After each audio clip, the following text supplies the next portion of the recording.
Since last April, when I received that first Facebook message, escapees from Milford Christian, both the church and the academy, have contacted me in droves.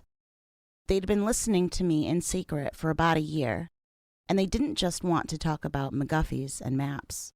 While they did want to speak to me about Doreen's case, and all they knew about her father, it soon became obvious that Mark Vincent was a symptom of a much bigger problem. But I remember last summer when, because they kind of exploded in our circle of Milford Christian survivors about Mark's daughter, because none of us had ever heard about it, and then the podcast kind of came up and we all started talking about it. I brought it up with my mom, and she's like, well, we'd always heard rumors about things, but, no one knew anything for sure. And I'm like, you heard rumors that this man might have, sexually assaulted or killed people, and you were like, yeah, let me send my kid where he's working sometimes, doing carpentry work. What I tell people is, I grew up in a cult. Yeah. Because that's what it was. And, hearing the podcast, hearing things about how Doreen was expected to live and everything, I'm like, no wonder Mark Vincent ended up at Milford Christian, because that's exactly the type of place he would end up. At first, it was mostly former Berean kids who were now all grown up. There's a lot of us out there, a lot of us grew up in that awful place. And that is, you can quote me on that, you can call it awful, you can call it fucking awful, you can call it terrible, you can call it abusive. Over and over, people struck the same chord. Everything is upside down with that place. The wrong way, everything's wrong. As Berean alums learned they could speak to me confidentially, and that I would keep them anonymous and could alter their voices, the circle widened. I don't know what it is, but it really is and we used to joke, I've always said it, I said it to my mom when we were on speaking terms, but everyone from Berean, and I won't say everyone, a lot of people from Berean are fucked up. And it's because everybody there is sick in the head. Yeah. It's crazy. Just to think about, I don't know. I just feel you have to be, psycho to be in there. Do you mean, the kids are fucked up, too, a little bit because of what they're going through? Yeah.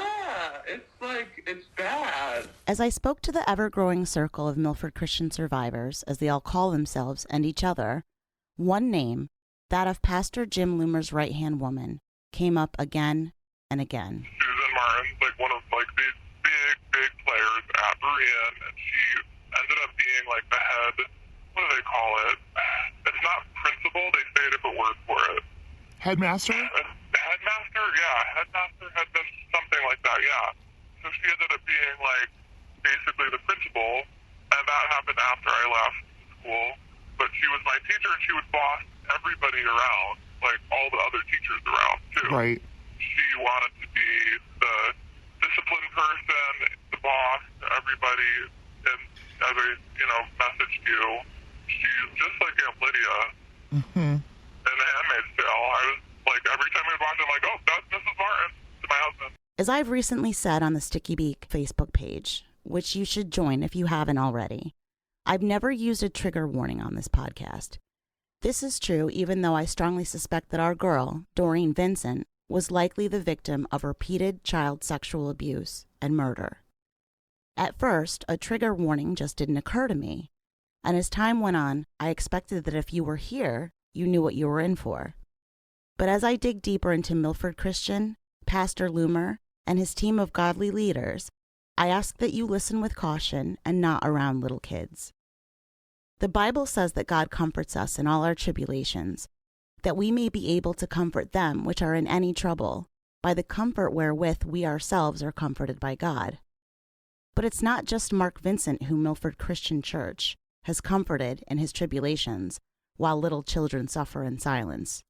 Turns out, there's a whole congregation. I'm Jessica Fritz-Aguirre, and this is Sticky Beak, Season 3, Episode 5, Donkey Souls, Zigzags, and Mrs. Martin's Dream. Walk softly, children. Walk softly, children. Walk softly, children. Find your freedom, little children. Walk softly, children. Walk softly, children. Walk A big thank you to our sponsors, JPEX Financial and probate attorney Nia Srodowski. JPEX is a female-owned and operated financial services company. Jamie and Carol can help you plan for all phases of life, from homing in on retirement to planning for your children's education. Whatever the milestone may be, they'll be there to serve you. Please visit their website, www.jpexfinancial.com, or call 860-430-5397 to speak with Carol or Jamie and take care of your financial future.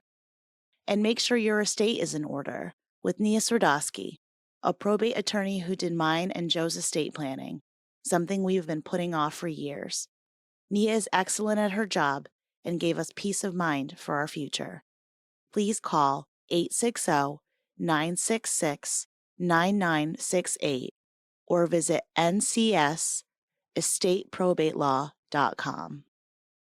In the early spring and summer of 1991, 3 years after Doreen Vincent disappeared, and 2 after James Loomer became pastor of Berean Christian, the authorities were looking for Mark Vincent.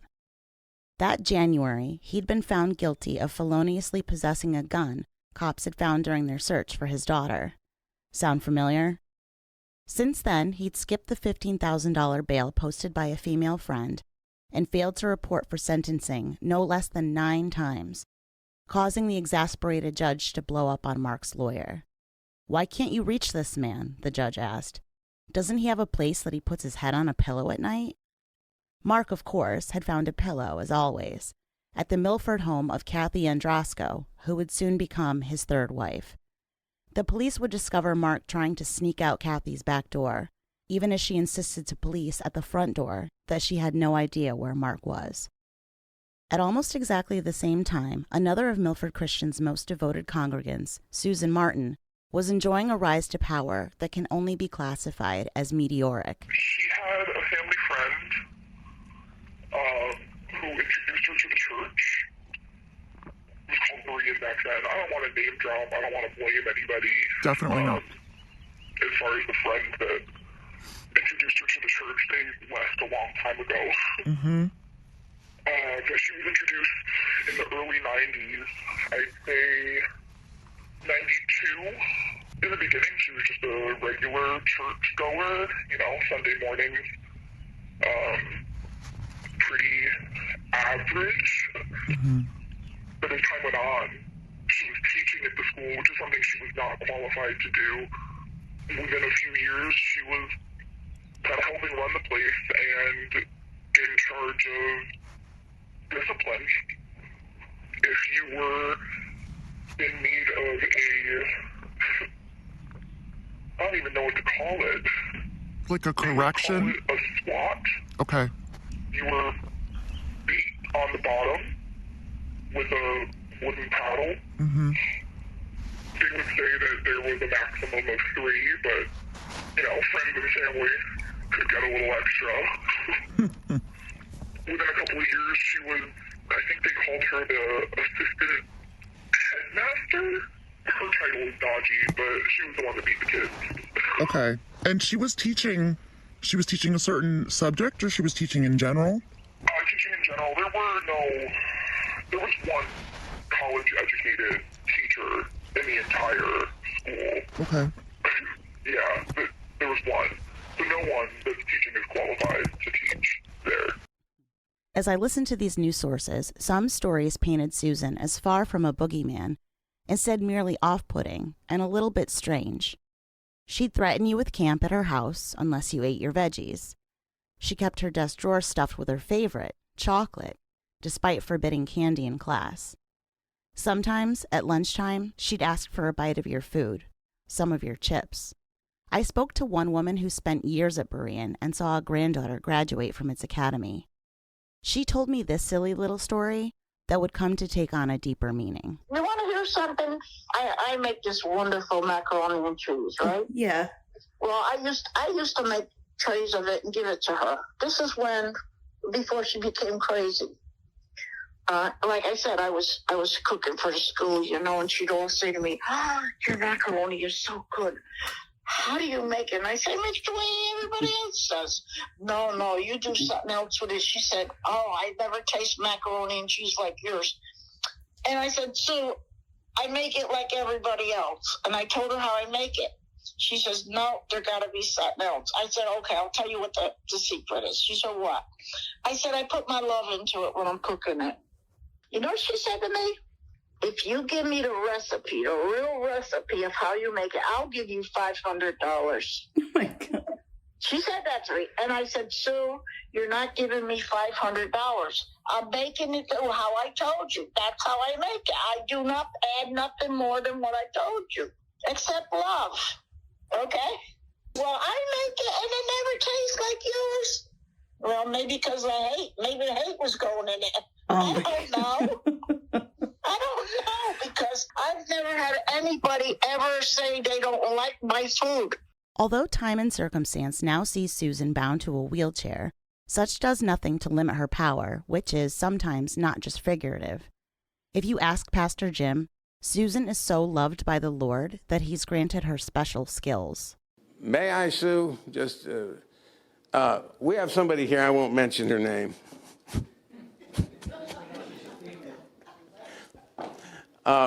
Who wheeled herself up to pray for a woman who was on the way out. This is just a few days ago. She wheeled herself up there, laid hands on the woman. The woman was in a coma. Her organs were shutting down. And the reason she went is the woman's grandson called Sue and said, hey, Sue, would you pray or come pray or something? And she went, wheeled herself in a wheelchair, laid hands on the lady, and the lady has come out of the coma. She's up eating, et cetera, et cetera. Her organs are functioning again. Hallelujah. Amen. Now, it wasn't Sue. It was the anointing in Sue emanating from her. This is just a couple days ago, 3 or 4 days ago, or maybe, was it last weekend? Yeah, last weekend. So, point is, and I've said all that to say, well, why do we want to keep meeting? Because we want to stay in faith that what we have is greater than what's happening in the world. Other than her ability to heal, it quickly became apparent to me that another of Susan's favorite powers is that of the paddle. For the casual listener, this might explain why former Berean students, down to a 1, to put it bluntly, hate her guts. After all, what child likes discipline or looks back with fondness on their strictest teacher? Especially when that teacher is an imposing 5 feet 11 inches and you're just a little kid. But it was much, much more than that. I don't know if you've ever just met someone and looked at them and just saw evil. That is how you felt with Mrs. Martin. It did not help that she was probably 6 feet tall. She was a very tall woman, and she was very built. She was very stocky. She wasn't skinny, but she wasn't super obese. She was just this huge woman. But it was her face. It was her eyes. You could just see, she never smiled, and when she did smile, it wasn't good. It wasn't a good smile. It didn't mean happiness. It was usually, she would smile after she hit you, or she would smile when you got in trouble. Stuff like that. But I don't know why Berean gave all of these people power. I don't know why Pastor Jim gave all of these people power. There was just a lot of messed up stuff. Mrs. Martin always going from classroom to classroom. As soon as she walked in, everybody straightened up. Their backs legit straightened up. I don't mean straightened up as in attitude. I mean literally everyone sat straight like a board, kept their eyes on the teacher, and didn't say a word. And while you will eventually learn about the physical discipline Susan meted out, details that just like me, you will desperately want to unlearn, that's just one rotten nut that I need to wait to crack. First, we need to understand how Mrs. Martin developed her power and maintained the ability to use it time and time again, despite featuring on everyone's shit list, and not just the students. Well, nobody liked her. She was like the witch from hell. I'm telling you, she was so nasty. That's Phyllis, the lady with the $500 macaroni. Phyllis told me she didn't care if I used her name because everything she told me would be the truth. She's hurt everybody. Teachers, parents, children. She hurt everybody. She made the school a pariah. Despite the years that Phyllis and her entire family had dedicated to Berean, as congregants, teachers, and students, they all eventually left in anger and disgust over how Susan ran the place. I wanted to understand why she was able to control things like she did. That instead of leaving herself, she forced others to. Well, there was a time I liked her. Okay. But like I say, when all this came into play is after the school got started. That's when, because she became the principal. So now, like, the authority went to her head. Okay. You know? But, I mean, there was a time I liked her. There was a time when other people liked her. Do you think she got worse? I mean, she was like a split personality. Oh, my God. You know? She had this side of her that was really nice, and then all of a sudden, the real side of her came out. And the real side that came out was not the good side. You know what I'm saying? Yeah. Do you think did she get worse as time went on? Do you think she got worse as time went on? Oh, yes. Okay. Yeah. And Susan wasn't just strict or strange. She was scary. I mean, I tried to avoid Susan as much as I could. My brother and I like to brag because we were some of the only people who were always like, no, there's something wrong with that woman. And, like, we would tell our parents, like, there's something wrong with her. She's not right. She makes us scared. She makes us nervous. And it was just kind of like, oh, question to be like, you're just kids and you don't like authority. Her moods would flip on a dime. One woman recalled a screaming outburst out of nowhere, with Mrs. Martin storming out of the classroom. The kids were in shock, with one girl crying steadily throughout. When Mrs. Martin returned, she went to the window, staring out as she apologized. Her husband loved her, she said softly, even though she was fat. Apparently, episodes like this were a common occurrence. She just really made that place like a living hell. And not only did she use fear, like she was so unstable that she was either screaming at you or like crying in front of everybody. And then at the snap of a finger, she could go from crying right back to screaming at you and being angry, and then at the snap of another finger be crying again and apologizing. But it wasn't like a genuine apology. It's almost like she wasn't even aiming the apology at you.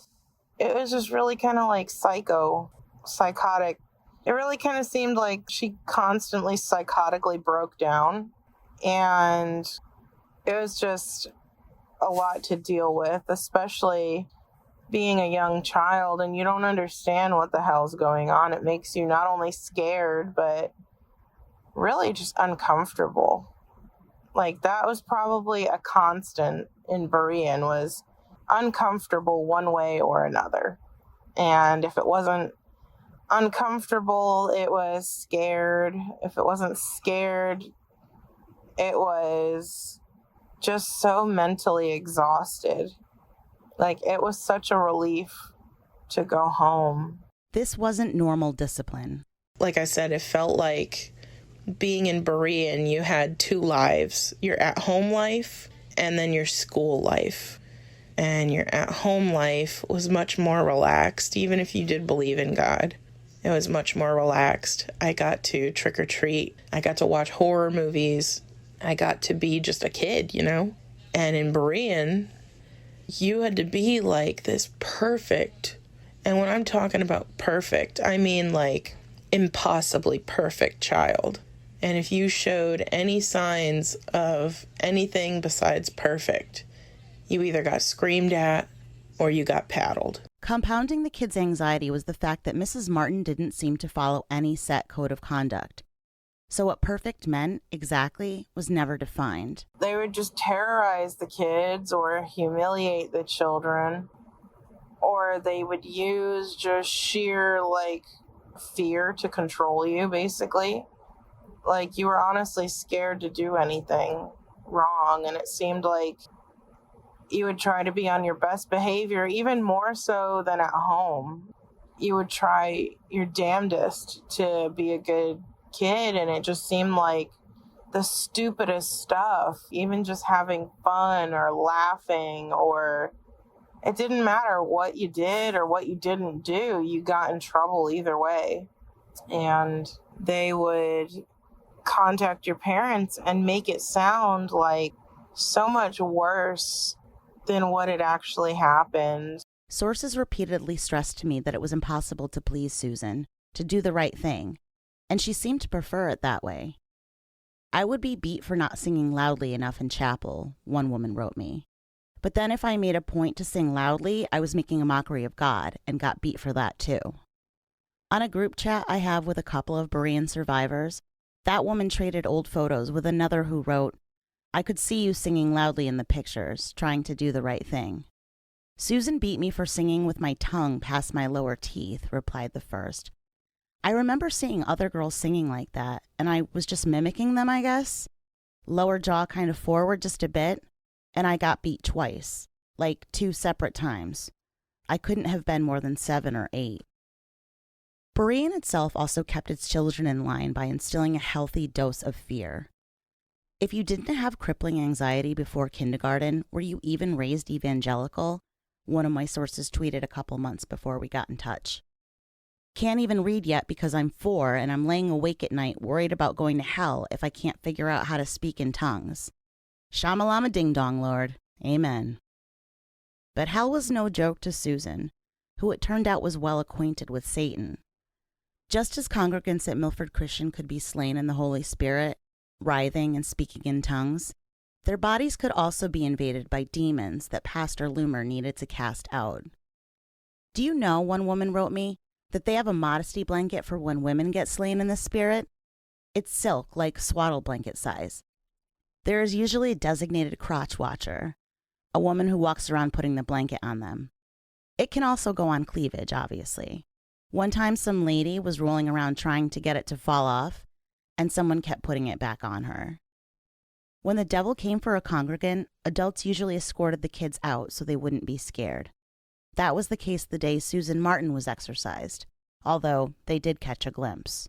No, it was just one day we were at church and they made all of us kids leave because Mrs. Martin was like on the floor screaming, "I hate you," in like a really demonic voice, just making a show of it. I doubt it was really anything real. I don't know. Hard to say, because she's got a lot of evil in her, but she also did a lot for show, so. For Susan, it was of the ultimate importance that the children became acquainted with Satan too, and learned the proper respect. Mirroring the satanic panic that swept the nation in the late 80s through the mid-90s, she and her underlings taught the kids that the simplest, most banal things were evil and wicked. At a field trip to medieval times, the only other place the kids really went besides Massachusetts' Old Sturbridge Village, her son bought a little pendant at the gift shop. When he came down with the stomach bug a few days later, Susan threw the pendant in the trash and prayed over him, insisting that the necklace contained witchcraft and demonic spirits. When her son got better a few days later, she told him it was because the garbage men had taken the trash away. And Susan wasn't the only one caught up in the hysteria. Camp Cedar Crest is like a camp that multiple people can rent or go there. And I think the week before our church was there, it was like the Cub Scouts. So our camp found in the woods like tons of these. They looked kind of like ghosts. It was like a cloth filled with birdseed and elastic band. Okay, so they thought that those were demonic. Okay. And so I found a bunch of them and put them like near the girls' cabin, which was where Miss Janet was staying. And they like prayed over them and like had to dispose of them because they thought they were like evil beings. And my parents were like, it's bird seed. There's seeds in here. Like, this is for birds. There's nothing demonic about this. So it wasn't even trying to represent a ghost. It was like No, it was bird seed in a feeders. cloth, but the shape of it was the shape of a ghost, I guess, because it was like a ball Yeah. with the rest of the cloth. And so, I just thought it was funny because it was ridiculous. Under Susan's watch, the kids were forced to be agents of their own redemption. Chokers and thumb rings, quite popular for young adults in the late 90s and early 2000s, were forbidden as a sign of bondage. The same went for wallet chains, which Susan taught were Satan's chains holding the children in sin. During one morning chapel service that would eventually stretch to take up the entire school day, Susan demanded that the kids surrender those chains to her at the altar. Another morning, the offending objects were secular CDs. Kids dutifully brought them to the altar and handed them to Susan, who would then hand her daughter, Emily, about 5 years younger than the kids who had just given up their Backstreet Boys, a hammer. And so it was little Emily Martin who smashed the discs and freed the kids from Satan's clutches. It got a lot darker. Mrs. Martin would stalk around the classroom, asking each student if they were willing to die for Christ. That it really is. It's almost like a control, power trip. Exactly. It's really it's sick. It really is sick. This is a normal crisis for evangelical fundamentalists, one woman wrote in the group chat. They really believe that it is probable that they will be killed for their faith, that they will be made to choose between their faith and their life. Deny Christ, or I'll kill you. I definitely said I would die for the big JC. I don't remember if I said I would or not, another woman replied. If I did, I was definitely crossing my toes. She could see my hands, so I would have to cross my toes a lot instead. That's how I got through. In my head. She made me say it, but it's not real. I remember secretly trying to flip her off. Susan made sure that the threat of hell invaded every second of the children's lives. She was fixated on the idea, sometimes to the point of ridiculousness, like the day she told a class that animals have souls. So if a donkey was bad, she told the kids, the donkey would go to hell. Whether there was one all-inclusive hell or a special donkey hell reserved for donkeys was not clear. Suddenly her face turned down and she scurried out of the classroom for about 20 minutes. When she returned, she'd obviously consulted someone because she said, "Forget what I said about animal souls," and then carried on like nothing happened. More than donkeys, though, it was the children's souls that faced eternal damnation. During choir, which Susan led, if she noticed a kid not singing loudly enough, Mrs. Martin would yell, "Sing louder or you're going to hell." I'm just remembering now, one woman wrote, that I got lockjaw from "sing louder or you're going to hell." I was opening my mouth as far as I could. And it wasn't just singing. In chapel, we would have to, we would sing, of course, in chapel. And we'd have to put our hands up, as if we're worshiping for the songs. And my arms were getting tired because this could go on for, a long time. So my hands were about, head height, so my elbows were down. And she's, pointing at me, "Get your hands up." And, my fingers were, going numb. I was, losing blood circulation because my arms were just so tired. And she's like, if your hands are here, you're going to hell. Get them up. And I'm just trying to put my hands up, and I'm just I can't anymore. And it's just my body's tired. I don't think I'm going to go to hell because my body's tired. At that time, I was I never bought into the, I always, thought that this stuff was wrong that I was being told by these people, religious stuff, but since all the adults were saying, God is really going to hell, blah, blah, blah, I was kind of battling for a while, I don't believe this stuff. That means I must be going to hell. But that, of course, doesn't make sense if you don't believe it, that hell's real. Not even an innocent Christmas tree was safe. Here's another student whose mother taught at Berean. My mom had a little tiny Christmas tree. It was maybe a foot tall on her desk. And just like the entire rest of the school, she let the classmates decorate their desk in wrapping paper. Mrs. Martin came in and just started screaming like they were worshiping some false god, and started ripping the wrapping paper off the desks, ripping the decorations off the doors and the windows, threw my mom's Christmas tree out the window, and told them that they were all going to hell in a handbasket. It's funny because I was talking to my grandmother last night, and she had said something. I can't remember what she said now, but I think she threatened someone, that a group of people, that they were going to hell in a handbasket. And when she got reported, she denied everything. And I said, I totally know that she said that for a fact. I said, because apparently saying that you were going to hell in a handbasket was her favorite thing to say. Just like with the donkey souls, these threats might seem laughable, but to the children, Susan made the idea of hell very real.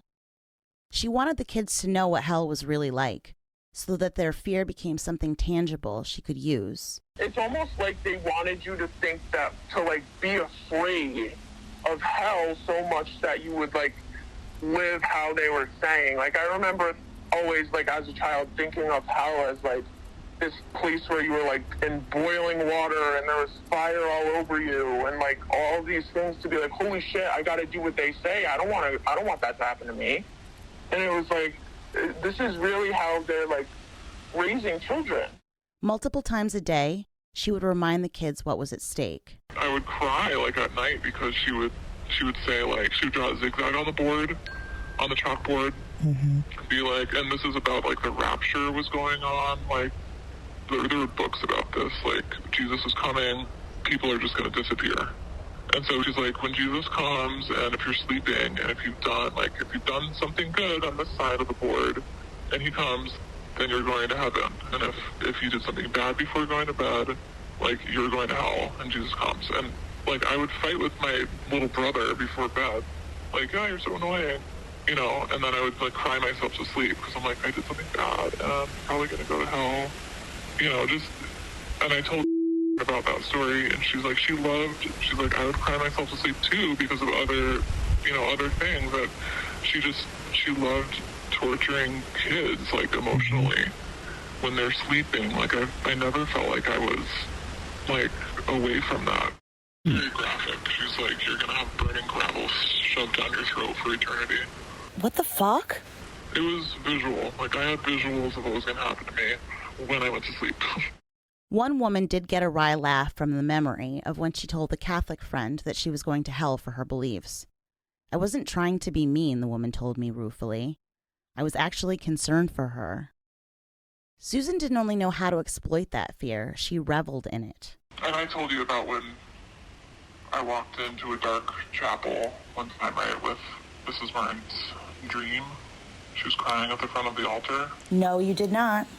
Okay. I was so freaked out by this one because, you know, the chapel, it's dark. I don't know if you've seen pictures or anything, but the roof, like, there's like it's wood on top, so it's pretty dark. The lights were out. There was just one light on at the altar, and Susan Martin was crying at the altar as we were walking into chapel. So, you know, it was dark, and I already know how I feel about her. She's a scary person when you're a kid. And so, yeah, I walked in there just, like, looking around with other kids. Other people were there.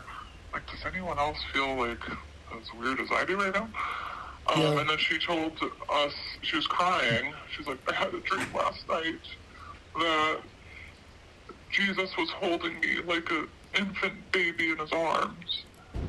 And he was holding the world, and everything was going to be okay. And she's, like, crying in the dark, telling all the kids this.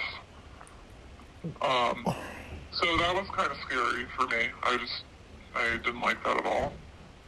Was she going to, like, again, I ask these questions, and it's like, I kind of know the answer, but I just want to make sure. Was she going to lead chapel that morning, or she was just in there? No, she's leading. This is how she led chapel. Oh, yeah. Were the lights, so was that almost staged as you were coming in? Yeah, because she was in the one light that was on at the altar. And she was standing facing the students as they were coming in? Yeah. Yeah, she wasn't, like, praying privately. She was on display. One woman, now in her mid-30s, recalled her baptism at the hands of Jim Loomer. I was terrified of the baptism meeting that a few of us had had beforehand, she wrote, where they told us that we were going to speak in tongues if we hadn't already. I was so scared that it was an involuntary bodily action, I thought I would be possessed with the Holy Spirit as I came up out of the water. Little me was like, fuck that. But Susan opted to walk to the front and pray for me. And I freaked out because she's horrible.